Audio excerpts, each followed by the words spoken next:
Muchas gracias a todos por la presencia esta mañana y por supuesto la invitación al grupo organizador de este evento. Considerando que hoy es la final de dobles de Wimbledon y hay dos colombianos ahí y es a esta misma hora, pues les agradezco que estén aquí. Realmente pues porque no es fácil competir con semejante evento. Vamos a hablar unos puntos acerca de las novedades del diagnóstico de VIH, que siempre es un tema complejo y es un tema que nos genera realmente mucha expectativa. Empecemos con cuál es la dimensión del problema actual que tenemos con esta enfermedad. Según los datos más recientes que tiene la OMS en su página, tenemos alrededor un promedio de casi 37 millones de personas que son VIH positivas. De esas personas, 1.8 millones se infectaron en el año 2017 y murieron menos de 1 millón de personas con enfermedades relacionadas al VIH ese mismo año. Esa es la estadística más reciente que tiene la OMS, pero además de este cuadro también nos presenta otro que es este cuadro. Este cuadro que es el mismo que empezamos, o sea, los 37 millones de personas que ustedes ven aquí que tienen la enfermedad, pero hay otro grupo aquí que son las personas que son conscientes de que son VIH positivas, de que son seropositivas. Miren que queda un alrededor de un 15%, entre un 20%, a veces según la estadística hasta un 30% de personas que no saben que son VIH positivas. Para el cumplimiento de la meta de la OMS de 90, pues todavía estamos lejos en lo que tiene que ver con el tratamiento y con la supresión viral completa. Pero este pedacito es muy preocupante porque es el pedacito de personas que están en capacidad de infectar a otras personas y de prolongar la transmisión sexual del VIH sencillamente porque no lo saben. Entonces el problema es este. El problema es que a pesar del incremento que tenemos en la capacidad de las pruebas para detectar el VIH, cerca del 25 al 30% de las personas que tienen la enfermedad no lo saben. Algunas estadísticas que consulté elevan esta cifra hasta el 40% y otras la bajan hasta el 15%. Entonces entre un 25 y un 30% podemos decir que estas personas no están conscientes de que son seropositivas. Entonces empecemos con el segundo punto que tiene que ver con los tamizajes de rutina. Una vez que ya supimos entonces cuál es el porcentaje de personas que no saben que son VIH positivas, que potencialmente podrían infectar a otros, entonces hablemos de cuáles son las indicaciones de la prueba. ¿A quién le hacemos pruebas diagnósticas para el VIH? O sea, ¿cuáles son las indicaciones para que a un paciente le ordenemos una prueba de VIH? Entonces, primero que todo son los pacientes que tienen síntomas y signos clínicos de infección aguda o crónica. Son pacientes que tienen una enfermedad oportunista cuyos síntomas se están manifestando en él, o un paciente con una pérdida de peso significativa, o un paciente con una aparición de una neoplasia o de una enfermedad, una tuberculosis, una toxoplasmosis en un paciente con factores de riesgo. Entonces a los pacientes les hacemos una prueba de VIH. También a pacientes con posible exposición de alto riesgo al VIH, sea sexual o percutánea de índole laboral. En los casos de violación o en los casos de sospecha de violencia sexual, en el código fucsia está claramente establecido que hay que ordenar la prueba de VIH. También en los tamizajes de ETS y como requisito previo al inicio de profilaxis preexposición. Pero también ha tomado fuerza el envío de la prueba de VIH dentro de tamizajes de rutina a los pacientes. Tamizajes de rutina, o sea, la palabra como exámenes de rutina, eso realmente no existe, ni tampoco existen como pruebas de salud como tal. Debería dar una indicación siempre concreta a las pruebas que uno envía a un paciente, pero en este caso la OMS recomienda que por lo menos una vez en la vida a las personas y factores de riesgo entre los 13 y los 75 años de edad. Esta edad fue recomendada por el Colegio Americano de Médicos, pero realmente la mayoría de las fuentes consultadas llevan esto hasta los 64, 65 años de edad. O sea, que a esas personas, a todas las personas que tengan una vida sexual activa entre los 13 y los 75 años de edad, en algún momento de su vida se les ordene una prueba de VIH dentro de un tamizaje que podríamos llamar de rutina. También a las embarazadas, y eso se repite en cada embarazo. En algunas fuentes también dicen que cada 3 meses durante el embarazo, según factores de riesgo, se podría hacer una prueba de VIH. Anualmente o más frecuentemente para hombres homosexuales con parejas infectadas con VIH o con un estado serológico desconocido, para usuarios de drogas intravenosas de recreo, a la prostitución, compañeros sexuales de personas infectadas por VIH, personas bisexuales o que se inyectan drogas de recreo, o parejas sexuales de personas cuyo estatus serológico para el VIH se desconoce. En estos grupos se podría hacer cada año o cada de 3 a 6 meses, recomienda la OMS y los CDC.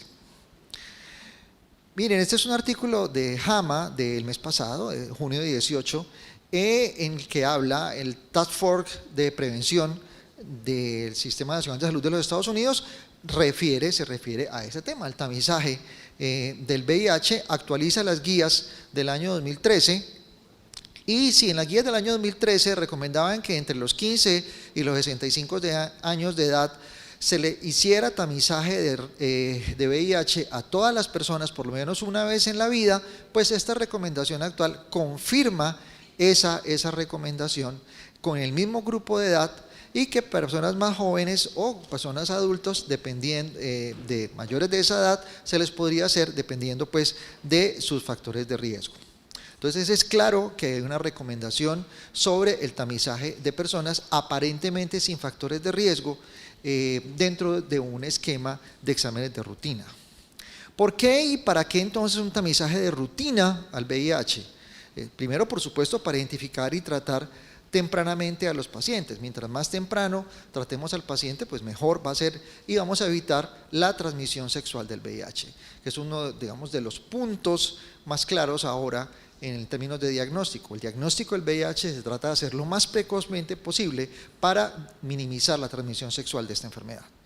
Por supuesto, también para identificar pacientes que no quieren revelar sus factores de riesgo o que ellos mismos no sienten que están a riesgo. Hay personas que por sus conductas de vida, conductas que habitualmente han tenido siempre y que son conductas de riesgo, ellos no los ven así. Ellos ven que es parte normal de su vida. Es una persona quien fuma, que dice que eso no es un vicio, que fumar es un placer y que fumar, pues, el que diga que fumar es malo está echando un cuento, ¿ya?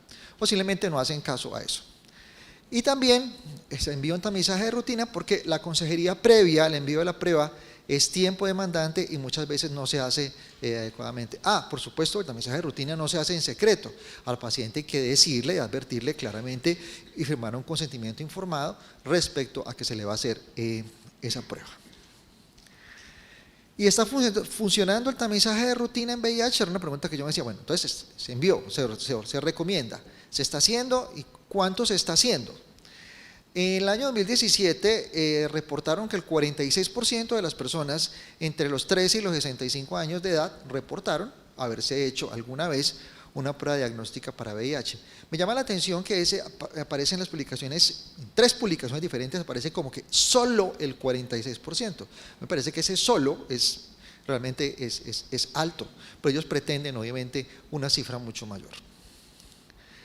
Tercero, el autodiagnóstico. Y es otro punto realmente que ha surgido con muchísima fuerza impulsado por la OMS.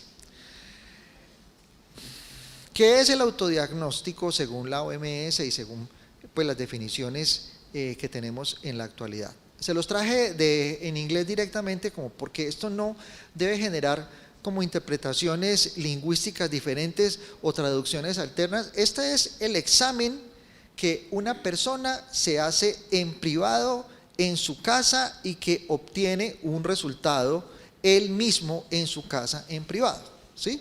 Sea con una muestra de sangre, con una punción sanguínea, o sea con una muestra en la boca, pero esa persona se hace la prueba y esa persona misma obtiene el resultado de la prueba en privado. No tiene que enviar el resultado a otra parte no tiene que enviar la prueba a otra parte para que le den el resultado, sino que esa misma persona lo hace en su casa. Entonces, una historia que empezó en el 2012 cuando la FDA aprueba la primera prueba rápida de venta libre para autotest, que es el OraQuick de OraSure. En el 2014 Inglaterra autorizó estas pruebas, el INSTI y el BioSure. En el 2015 Francia autorizó el autotest y en 2019 41 países ya han adoptado políticas sobre las pruebas de VIH realizadas por el propio paciente y muchos otros las están desarrollando. Y en otros se ha generado un dilema ético que ustedes no se alcanzan a imaginar. Muchas de las publicaciones ya no son clínicas, sino que son publicaciones de salud pública sobre los pro y contra de hacerse una autoprueba los pacientes.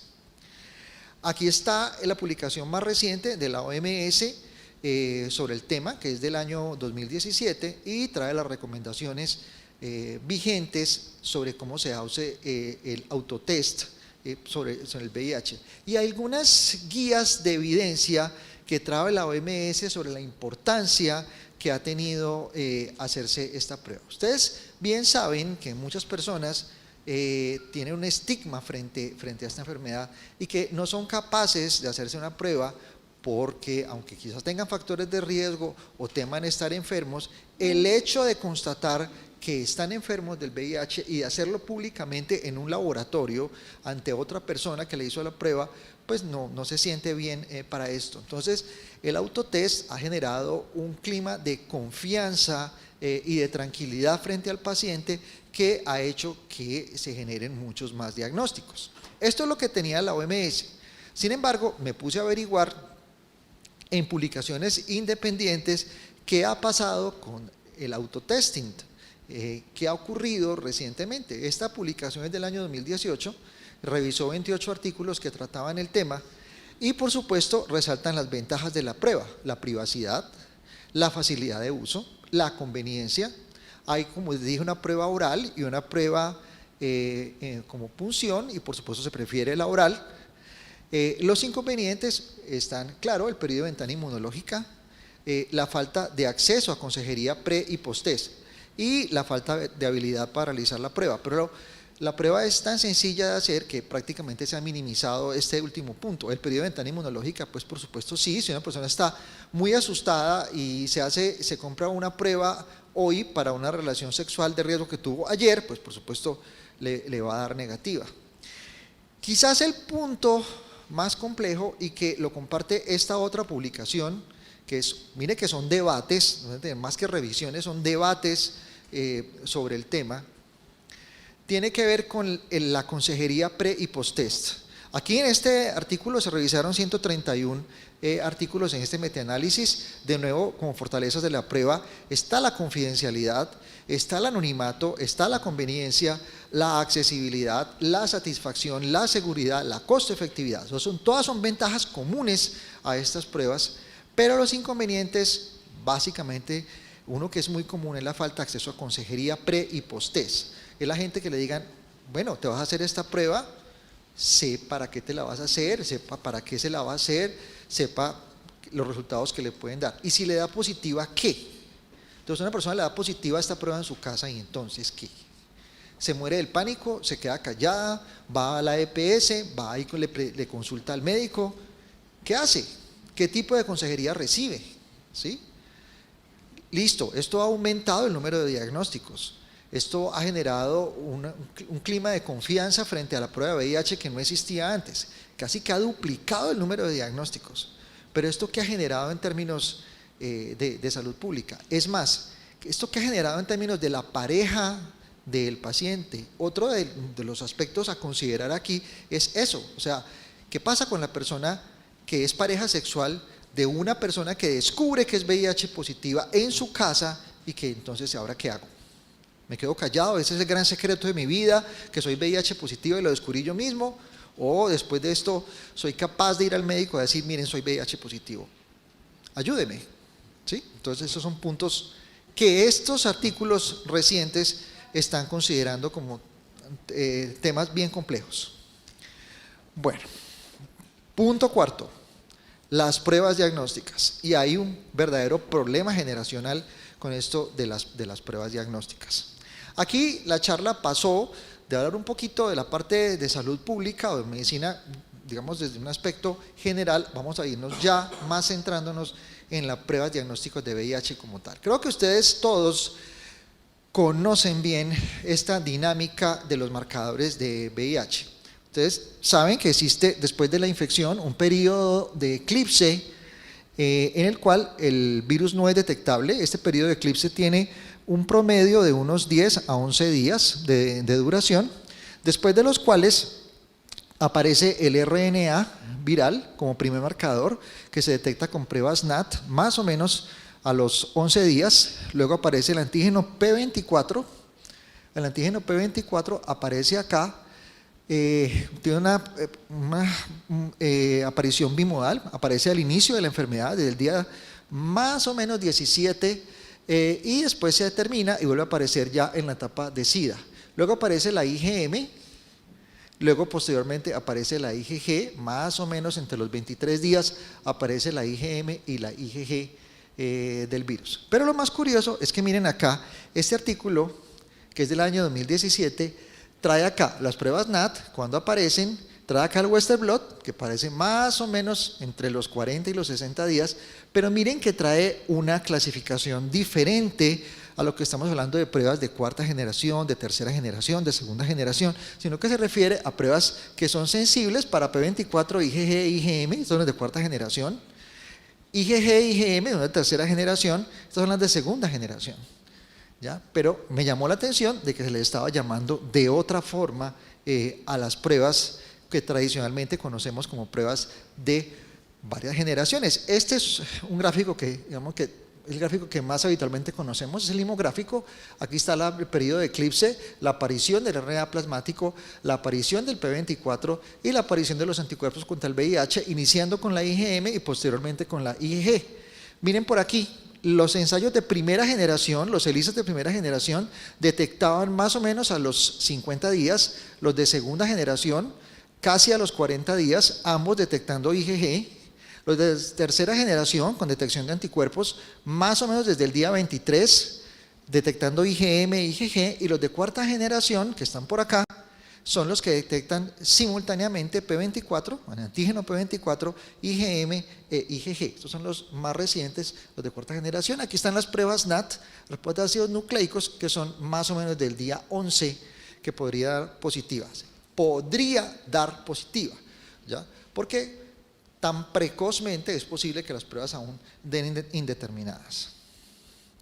Entonces las generaciones de las pruebas diagnósticas como las conocemos son estas: de primera generación detectan IgG y las de segunda también, las de tercera detectan IgG, IgM, las de cuarta generación P24, IgM e IgG. ¿Estamos de acuerdo? Así es como las conocemos. Y así es el algoritmo diagnóstico que desde 2024 los CDC implementaron. Se hace una prueba que detecta antígenos y anticuerpos, o sea, una prueba que llamamos de cuarta generación.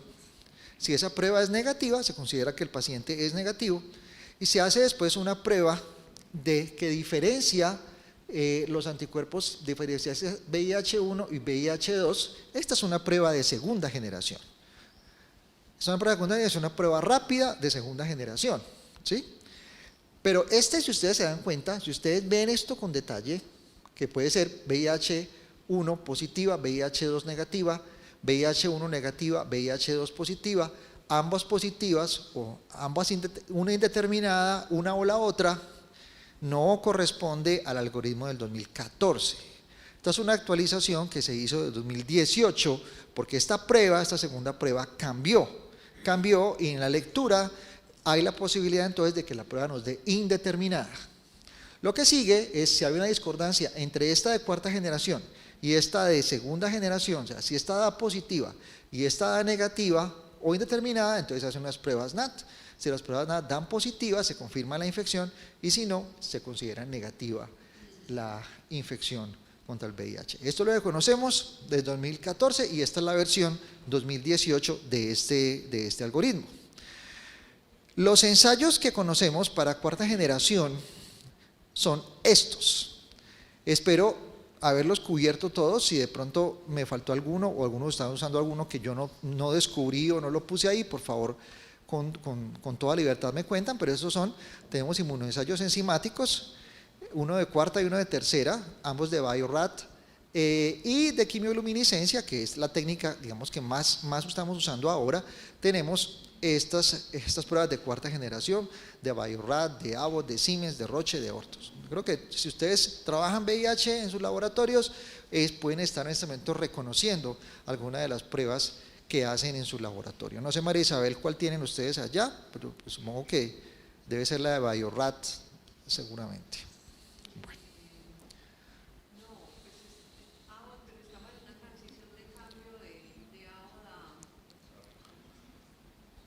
¿Tienen esta de Abbott ustedes allá?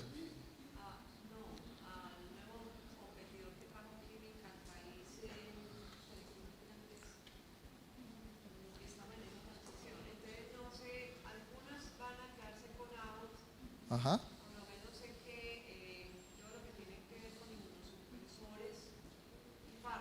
Sí. Ok. Ok.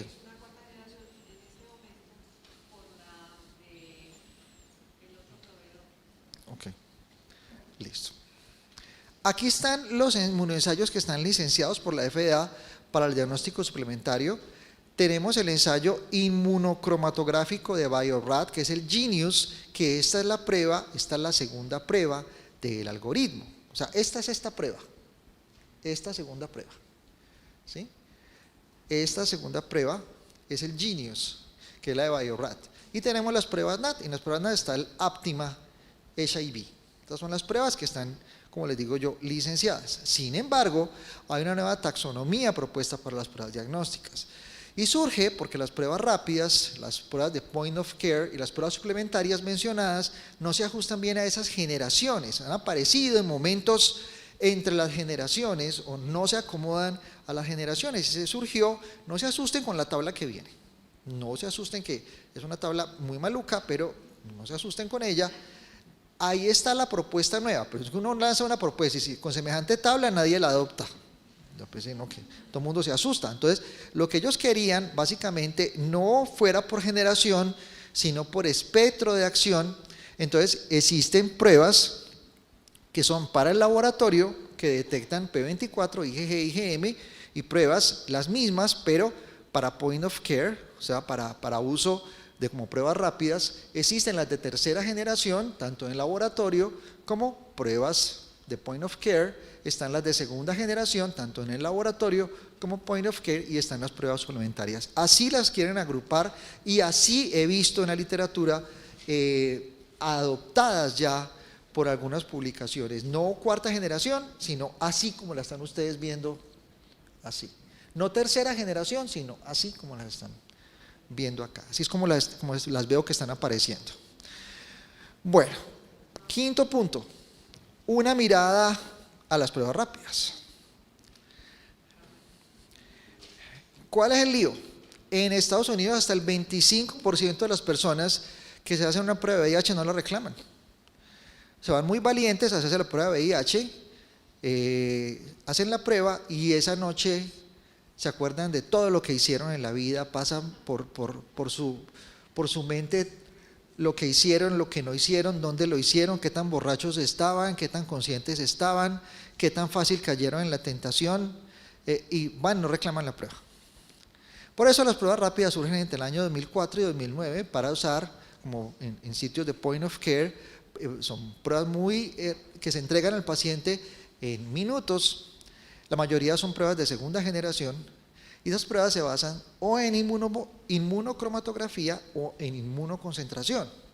Estas son las pruebas que están licenciadas por la FDA como point of care o como pruebas rápidas, y hay dos muy importantes. Hay dos que están ahí señaladas. Miren que aunque esta mayoría de las pruebas son pruebas de segunda generación, hay una prueba una prueba rápida que es una prueba de cuarta generación, que es el ALERE. ¿Sí? Está aprobada por el INVIMA como tal. El ALERE Determine es una prueba de cuarta generación. Y la que aparece de última es la prueba suplementaria, la prueba que les he mencionado para diferenciar VIH-1 de VIH-2. Este ALERE de Abbott es una prueba rápida de cuarta generación. Mide P24, mide IgM, mide IgG, tanto en VIH-1 como en VIH-2.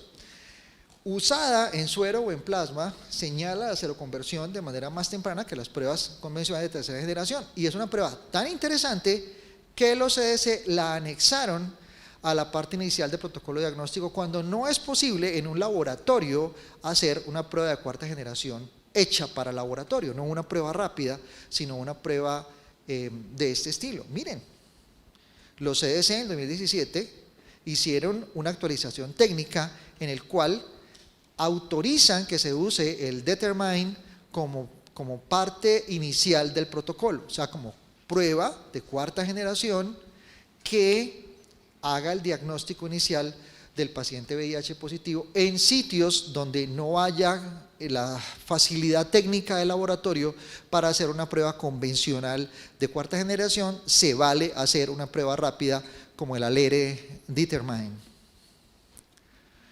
Bueno, y esta es la prueba suplementaria, la prueba de Bio-Rad, que es la segunda prueba del escalón de las pruebas que hacemos para el algoritmo de los CDC. Es una prueba rápida de segunda generación.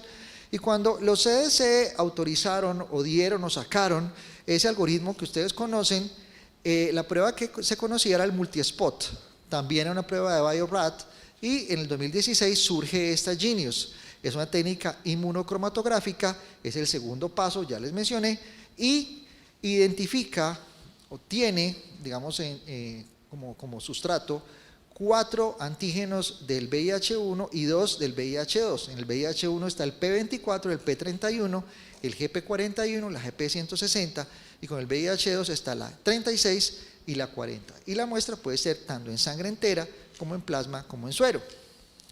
Aquí está la prueba de Bio-Rad, que es la segunda prueba que hacemos para diferenciar VIH1 y VIH2. Como les dije, es una prueba de segunda generación que trae para diferenciar VIH1 y VIH2. Trae las dos primeras bandas, son VIH2, que son genes de la envoltura, y tiene las otras 4 bandas son del VIH1. Esta prueba introdujo una posibilidad que no fue considerada en el algoritmo inicial de los CDC de 2014, que la prueba de resultados indeterminados. Y ahí está, según la página de Bio-Rad, como por ejemplo frente al VIH1 la prueba da positiva, la prueba da negativa y cómo da la prueba indeterminada. ¿Sí? Entonces, para que la prueba dé positiva, 2 bandas de las 4, pero que por lo menos tenga una que sea la GP160 o la GP41. 2, pero una de las 2 debe ser la banda 4 o la banda 6, la GP160 o la 41. Entonces, cuando uno mezcla eso, esa segunda prueba no da positiva, negativa, sino así. ¿Ya? Esa segunda prueba puede dar negativa, indeterminada para el VIH, indeterminada para el VIH2, indeterminada para el VIH, para los dos, positiva para el 1, positiva para el 2, positiva para el 2 con reactividad cruzada con el VIH1, o positiva, imposible de tipificar. O sea, complica aún mucho más el algoritmo diagnóstico propuesto inicialmente por los CDC. Por eso aparece ya así en la actualización 2018.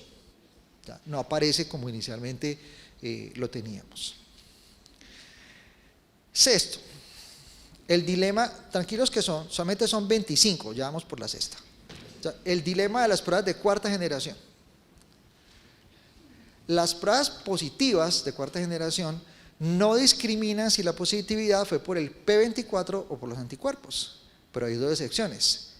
El Alere Determine, que tanto hemos hablado hoy, que es una prueba rápida, discrimina P24 de los anticuerpos. ¡Wow! Lo cual hace que sea chévere, porque entonces ya sabemos entonces qué tan precoz, qué tan aguda es la enfermedad del paciente.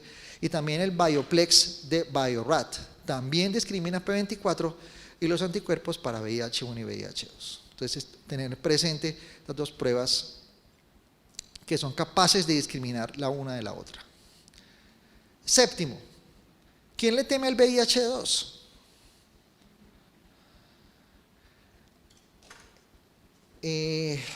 Esta presentación es de marzo de este año, de la doctora Ann Perucchi.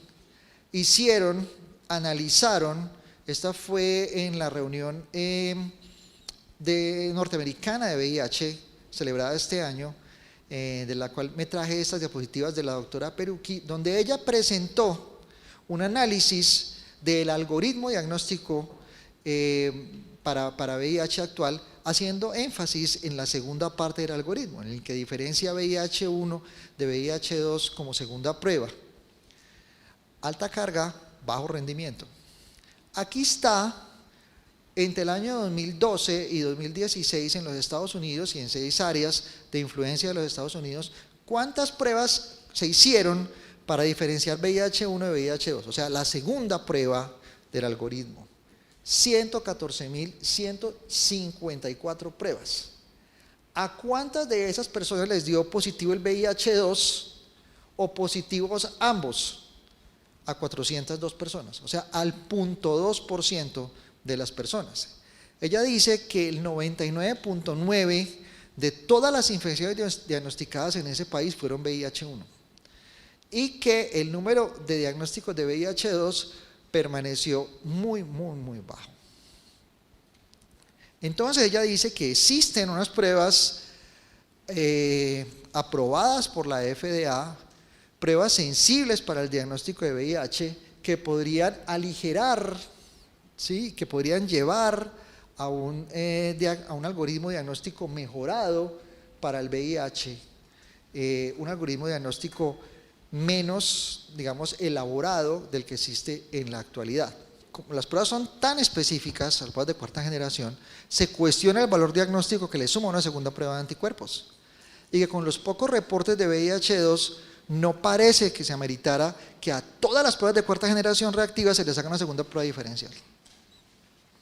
Es más, ustedes no lo hacen. Ahora, octava, la carga viral como diagnóstico. De eso no se habla, como se llama la película, pero se hace. Se hace y ya la gente se cansó.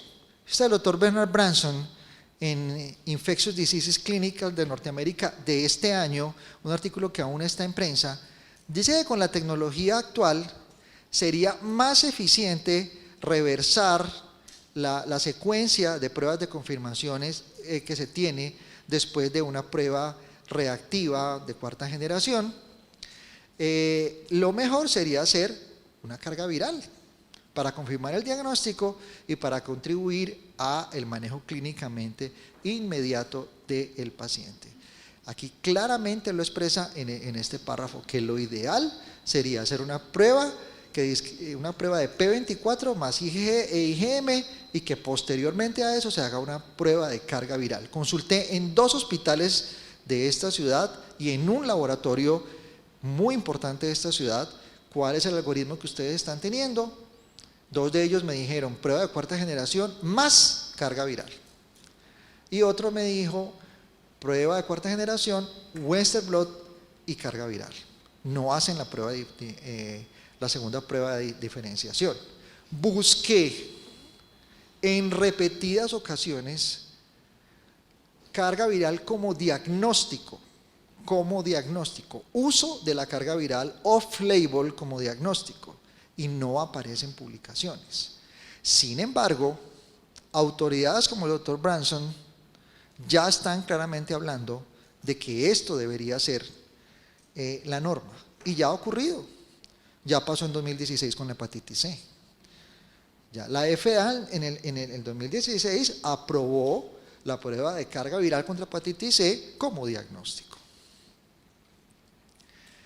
Como conclusión, vean que no eran tantas. Sí hemos mejorado el diagnóstico del VIH, sin duda. Hemos afinado mucho más el diagnóstico. Pero también ahora tenemos otras incertidumbres. Por ejemplo, hay un tema que no traté porque es un tema en evolución.